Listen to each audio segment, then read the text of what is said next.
is the New York Times bestselling author of 16 suspense novels, including The Guardian, Renner's Theory, and the Oprah's Institute series.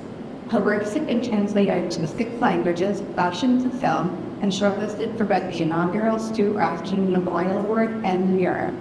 She is also a full-time certified latent rate examiner and research crime analyst, beginning her forensics career at the Barnes Office in Ohio and in the Green Parkland in Cape Coast, Florida. She is spoken to readers and writers at numerous conferences and a consultant for Park TV and was a guest of honor at 2021 Gila Nashville. So without further ado, please give a warm up to Mason.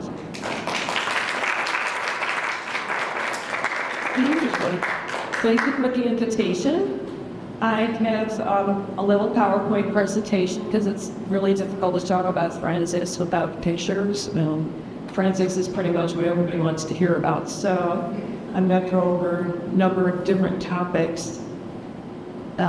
First, to tell you something about me, I have a BA in political science. I have a BS in biology. So yes, I did get 2 different bachelor's degrees in 2 totally different topics, which I would not recommend to anybody because that's time-consuming and expensive. Again, I've been forensics for actually 24 years at Cape Coral now, so it's going on 30 years of experience in forensics. So, have testified in a lot of homicide trials, none of which you really care about unless you're interviewing me for a job. So what happens when a crime occurs? First, the crime occurs, then it's discovered by the victim. The victim calls 911 and they talk to dispatch. Dispatch will send an officer to the scene to see what's going on. Before anything else happens, if you say it's a homicide, the first thing you're going to do is send a patrol officer to the scene. As often the story they get first really isn't accurate. Then the officer will relay back to his shift sergeant, what's happening at the scene. They'll discuss whether they need forensic support. Sometimes the sergeant will call in the detective, and the detective will decide whether or not they need forensic support. And then they will call loose. I deleted the wrong slide. I had a slide of me sleeping in bed. Actually, not me, so a picture I got off the internet, but somebody sleeping in bed. Because usually it's 2 o'clock in the morning, and I don't really feel like getting up because, someone stole cigarettes from the Hess station. So, wow, so we'll screen this off. Anyway, for the first, I deleted 2 main slides here. Because the whole presentation was taking so long, so I'm having to put it down. But the first thing we'll do in any crime scene is photograph. It's like the first thing we do, the last thing we do. Of course, now that it's all digital, we can it doesn't matter whether we take 100 pictures or 400 pictures, it's not going to cost any more resources. So we take a lot of photos. And as this shows, sometimes size does back up. If you're taking a picture of something that you're going to need to compare the pattern to something else, like a shoe print or fingerprints, tire track, you have to have a scale in the photo. It's a little pet peeve of mine, drives me nuts at those cop shows where they take a picture of something and there isn't a scale, or they'll pick up a piece of evidence without taking a picture of it first. I'm like, you can't do that. That is a part of the rule, number 1. But you have to photograph everything completely and thoroughly. We have to document the scene as it appeared when we first got there. What happened before we got there, there's nothing we can do about that. But when all's said and done, you have to eventually let the scene go. And it's kind of people say, what's the hardest part? The most nerve-wracking part is wondering whether you did everything. Whether you collected everything that needs to be collected, because you only get 1 shot to do this right.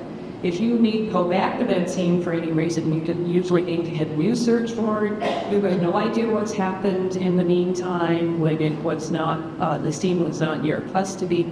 So that's the hardest part is trying to decide, okay, I'm done, there's nothing more I need to do. Because eventually you have to turn the scene back over. If it's a house, you have to do it back to the owner. If it's an intersection, you have to open it back up with traffic. etc. The other thing we use an awful lot is a tape measure. We do a lot of measuring as well as photographing, especially at an on-site scene. We'll make our little sketch and we'll take our little measurements. And the idea is so that if we ever have to reconstruct that scene, and we can put everything that's relevant back where it was. So you can see the scene as it was and we got there. So that's my little deceased person. This is an actual crime scene that I worked. It was a homicide. And it's really a deceased person in them. And this is the larger scene. You have a little deceased person in this bedroom, and then this is the house. And it's a little gas. This is my blood trickle that went through the lanai. And the wavy lines in there is a canal. In my diagrams, wavy lines always mean water. Obviously, I'm not graded on artistic ability, which is a good thing because I have none. By the way, at a crime scene, the body is the jurisdiction of the local examiner, medical examiner, or coroner. We're not actually allowed to move it, roll it over, check the pockets, do anything to the corpse until the medical examiner or investigator gets there. Again, unlike television, the pathologist, the medical examiner, the people actually doing the autopsy very, very rarely come to the crime scene. They're back at the office doing autopsies.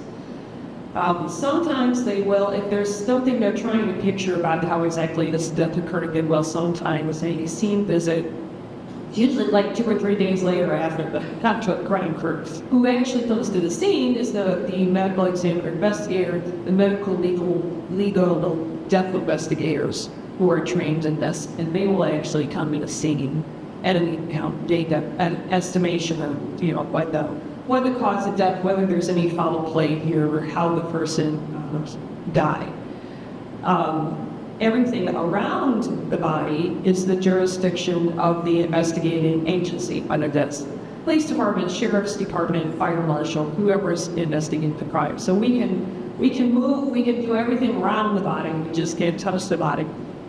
Unless the detective will get on the phone with the medical examiner, investigator, talk to them about what's going on. They may decline to come to the scene and just send the ambulance crew, who we call the body signatures, and they may still take the corpse to the medical examiner's office, and it may still have some sort of autopsy, an external or an internal autopsy. But the investigator isn't actually coming to the scene, which at that point, then we can roll the body over, look for any signs of foul play, make sure there isn't a knife or back or something like that.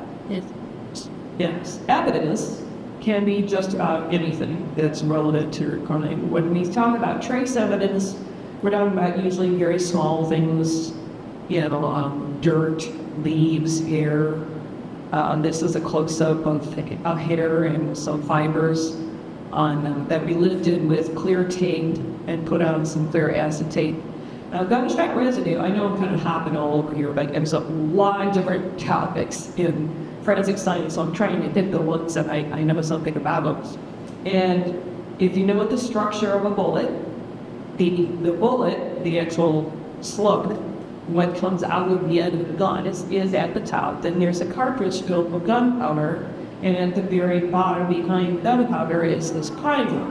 And when the gun is fired, the firing pin comes forward and hits the potato with the primer. It explodes. It doesn't burn. It explodes through the shock, and then in turn ignites the gunpowder, which hurls and pushes the bullet out the end of the gun. So when we talk about gunshot residue, we're actually talking about two different things. The primer has components of barium and antimony, which can fly back on the shooter's hands, and then the gunpowder can fly forward onto the victim. And this can come out of the gun in this big kind of fine, puffy cloud, as you can see in this very stop action of the photo here. And it can go all over. It is very fine particles, as I said. So unlike what you've seen on television like every day for the past 70 years, presence of gunshot residue does not prove you fired a gun. You could have been in the vicinity when a gun was fired, you could have picked up the gun after it was fired, you could have touched the surface that was around the gun when it was fired. It doesn't prove you fired a gun. It indicates that you were in the vicinity when one was fired. And in absence of gunshot residue, because it is hard to find, it's very easy to dislodge off your hands. Absence of it does not prove you did not fire a gun.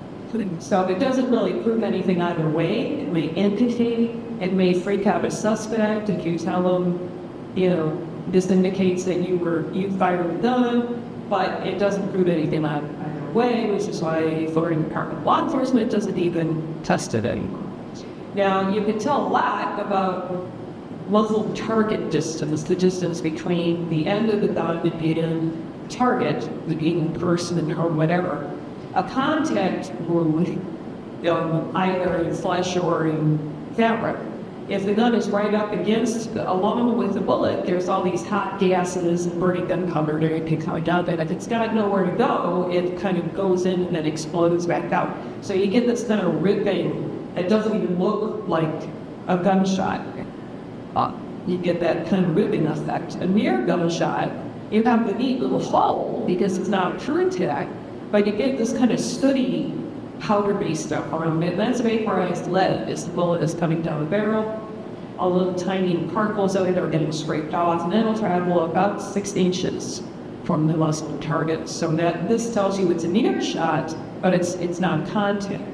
Now, Price test is something I don't know why we don't see more until then, because it's cheap, it's easy, it's quick, anybody can do it, and it tells you a lot instantly about muzzle target distance. All these little orange dots are burnt or partially burnt particles of gunpowder. And because it expands from the end of the barrel and kind of like call it a pyramid shape, gets wider, the pattern gets more dispersed the farther away from the gun it is, until about 3 feet, and then gravity takes over and it just falls altogether. And the most accurate way to estimate this is to get the actual gun and the actual ammunition, and we would do test fires of 6 inches, 12 inches, 18 inches, and compare them, and it's actually very, very accurate estimation of what's the target distance. Now, like a lot of forensic scientists can tell you a lot, it can tell you not much at all. I mean, knowing he was shot from 6 inches away doesn't tell you who shot him. But if you can corroborate or deny what a suspect or a witness or a victim is telling you, like if you ever read the 2 Mrs. Grenfelds, a lot of, according to Truman Capote, she got away from with murder, saying, I shot from across the room, it was dark, I thought it was a burglar, and didn't realize it was my husband. If you did a Price test and, found he had a muzzle with a target distance of like 3 inches, then you could ask, how did you not recognize them from 3 inches away? And the other very popular defense is, we were struggling over the gun and it went off. I didn't mean to shoot, it just went off.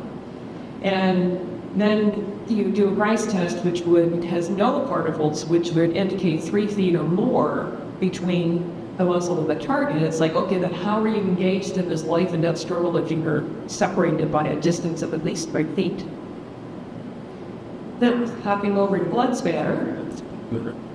The terminology is, bloodstain pattern interpretation or blood spatter. It's not blood splatter.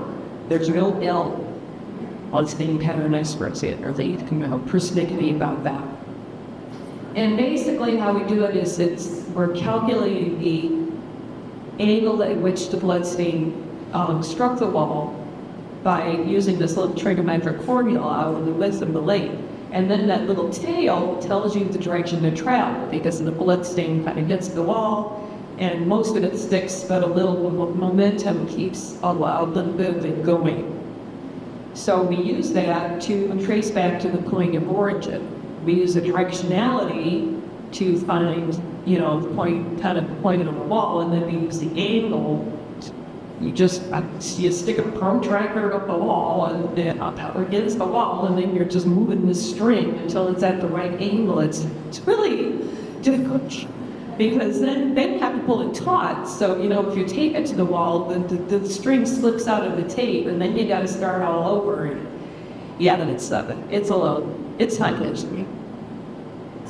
But it can tell you, basically point of origin. And again, like the Bryce test, that can help you a lot. It can tell you nothing at all. It's like knowing you must stay up 6 inches from the wall doesn't tell you to stop it. But if you have, again, a suspect, a victim, we're saying, well, I struggled over here, and then we tumbled over here, and I punched him here, and then here, and he stabbed me there, and everything is corroborating that or denying it, then it's helpful. So other forensic stuff, fingerprints are pretty much what I'm right about. This is what I probably spend 90% of my time on. I live in Cape Coral. It's a very low crime community. Most of our crime is burglary and vehicle burglaries. Lock your cars, even your driveways. And these kids go out at 2 in the morning, and just go up and down the street and try all car modes. And that is so much of our crime. But anyway, fingerprints pretty much haven't changed since the days of Dragnet. It's still, you brush it on black powder with a brush, you lift it off with tape. Latent prints are prints that can't be seen or can't be seen well until they're developed with dyes or powders. Patent prints are prints that are visible because they're in paint or putty, blood or something, which you're usually not lucky enough to get somebody walking around maybe with fingerprints and paint that people wasn't about. But why do we sometimes find prints and sometimes we don't? If your house is ever burglarized, you're really going to be wondering about this question. What is good to prints is largely dependent on the surface. It's also dependent on a person's skin. Some people have really dry skin and they're not going to leave prints very well. If their hands look wet, they're mildly not. But good for prints is smooth, glossy, preferably flat, clean surfaces. Porcelain is fabulous. Clean glass, polished marble is also good. It goes downhill from there. The more porous and rough the surfaces, the less it's going to be conducive to getting the fingerprints. You also want to study, like temperature near is pretty good. A little bit cool, very steady. It can be warmer, but you just don't want it going up and going down.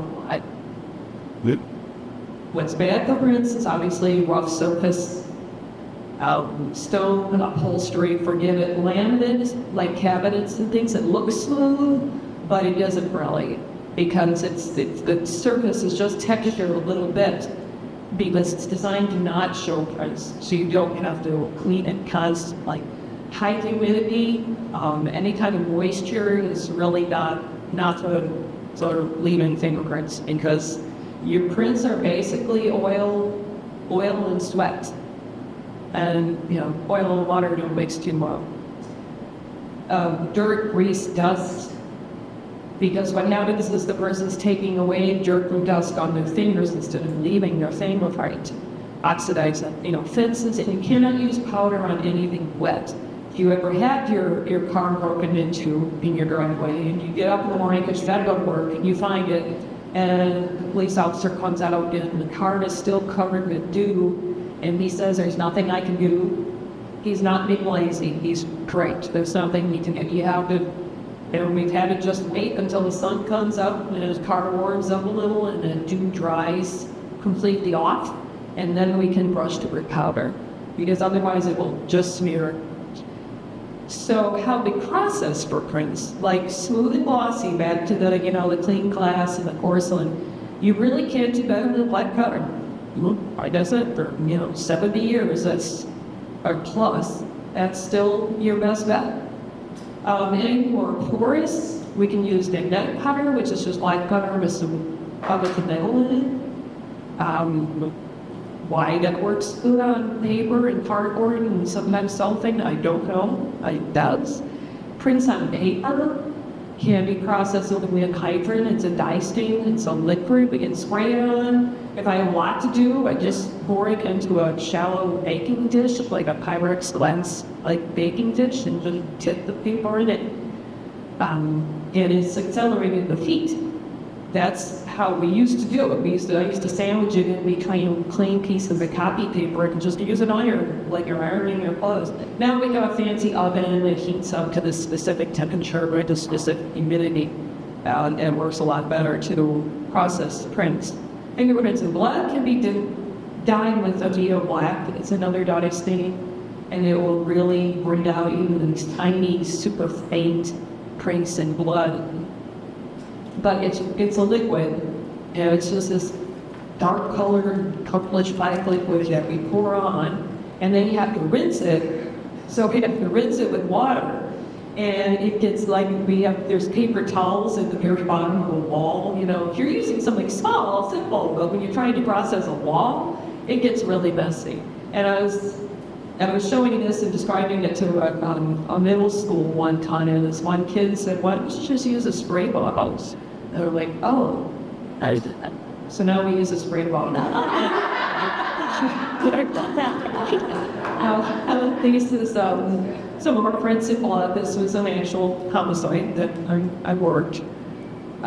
Textured surfaces, more like baggies with drug cases. We process a lot of bags. And we process with super glue.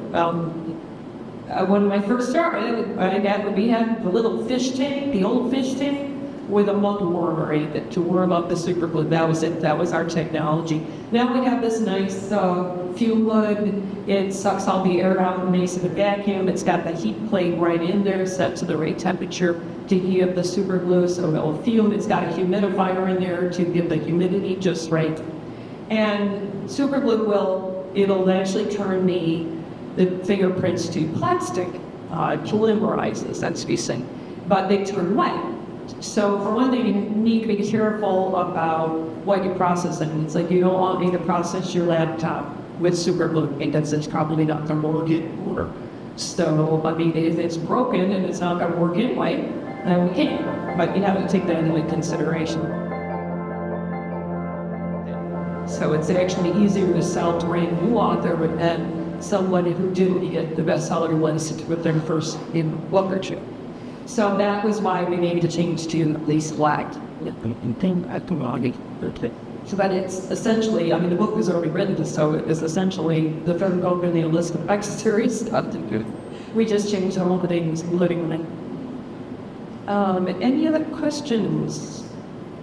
But I've been living on selling is like a while of pacing matter, but serialized randomly. Yeah. Do you have any something you know as question? Oh, I forgot pace it through. Yeah, yes I do, but I mean nothing comes to mind. I love documentaries. I love especially, documentary series on, Amazon or Peacock or something like that. We're watching those all the time, so I'm usually like behind the times. I don't with Netflix, so I didn't hear the whole, Carol versus the Tiger King thing. It's like everybody's talking about that and talking about it. I'm like, I don't have Netflix. What's it about? So, I finally got to see a show about that. But, so it has, what? Does that turn yourself? Who's your favorite author? Who's my favorite authors? Lisa Gardner, I think, is one of my favorites. And Jeffrey Deaver, Wiley Sager, I don't know, there's so many. And anyway, as we, okay, One more, sorry. What's the craziest case you've been on? Oh, craziest case. That's gonna be some fun. I always say like the craziest day, and it wasn't the crazy case. We had up in Cleveland, we had this guy have a fight with his girlfriend, and he dragged her out of the house and shoved her in the car and drove away.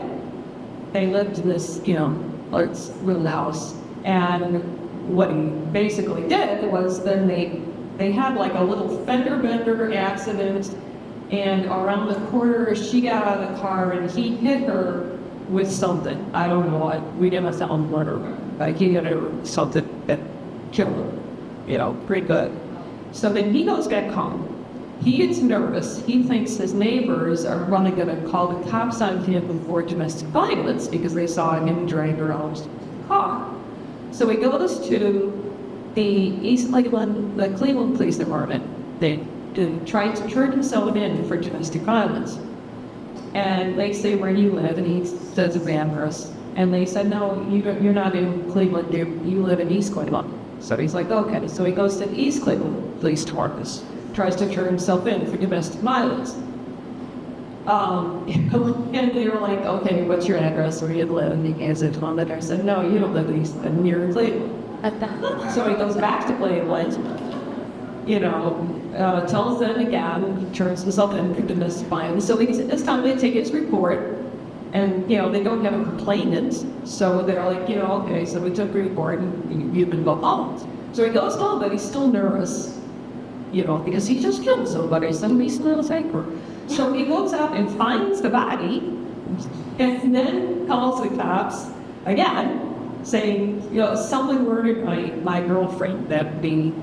We were having this argument, and she ran off out of the car, tearing off her clothes as she went, because she'd taken off the jean jacket or something. She was clothed otherwise. And it's February, for one thing, in Cleveland. So it's highly unlikely anybody's going to take, remove any clothing when they're outside. There was snow on the ground. So they come out again. This time they keep them. But, so, when we went to the scene, first we went to the car that was in the police impound lot. We had a process, I had to take blood samples and everything from the car. Meanwhile, this Cleveland police officer is fingerprinting a car that was used in another homicide that had nothing to do with mine. But while we're there working on this car, he says, hey, do you guys want this brain? We're like, what? Here in that homicide, somebody had been shot, been in his car, shot, and it came through the windshield, went in the head, and cleaved off the top of the brain, and it was sitting in the back seat. And the coroner's office had accepted the body, but we were supposed to accept all the body, and this part was still in the car. So he's like, you guys want to take this? We're like, okay. And it sounds like really gross, but it was actually just sitting there all clean and caked in cons, looking like, half the person, Halloween typers. So then we have this whole discussion about how are we going to transport this brain, because, put everything in paper bags, but then it's going to soak through, and it's going to soak through in our car, which the Tommy vehicles we don't really want. So we had to borrow a trash bag get a trash bag from the police impound lot staff, and put that in there. So I was like, okay, so we got that dealt with. We're taking this brain back, as well as all the evidence from this car that I'm supposed to be narrating. And meanwhile, this is back in the days of pagers, and I had my husband, I got all my husband's handing out electronics. So when he had a pager, he gave me the pager, because of course I'd have to be available in the middle of the day if he doesn't want. So he gives me the pager. And then I had his hand-me-down cell phone, which was like this little AT&T flip thing that was broken, but if you held it together on one hinge, it would work. So he's paging me. So I'm trying to call him back, and I'm not getting a signal. So then we had to go to the scene where she was found, the outside scene, which was like this little tree lawn next to the school, actually, which wasn't open in that particular day. And so I collected some, blood from there, and my husband's calling me, paging me, and trying to call him back, it's not going through. So then I got back to the back to the coroner's office, like, dumping all this stuff, trying, then the pipes, this was the old coroner's office, which was built shortly before the Sam Shepard murder the Maribel Shepard murder in 1952. That was the trial of the century before O.J. Simpson, trial of the century. And so it was an oceanite hearing, had not been updated since 1952. So in the basement was where we stored all our clothing from our past homicides, and pipe had broken, so this gushing water all over everything. And luckily there was shelves over all this stuff. So it actually didn't damage clothing because they were under the shelf, but there's gushing water, there's an inch of water on the ground. And my husband's still patient. So it's like, I finally called him back, because I'm kind of a landline now. And we was calling about our lot in Cape Coral. That was still just a vacant lot that we're making the tiny payments on, that the bank had called and they hadn't gotten the payment that long. So you gotta call them right now and take care of this. And I'm like, I am busy. So anyway, that was like the most craziest day I've ever. Thank you. Okay, so we come back to the latest Little Guard Institute book for sale, and I will be happy to personalize and sign up for you. And thanks again for coming.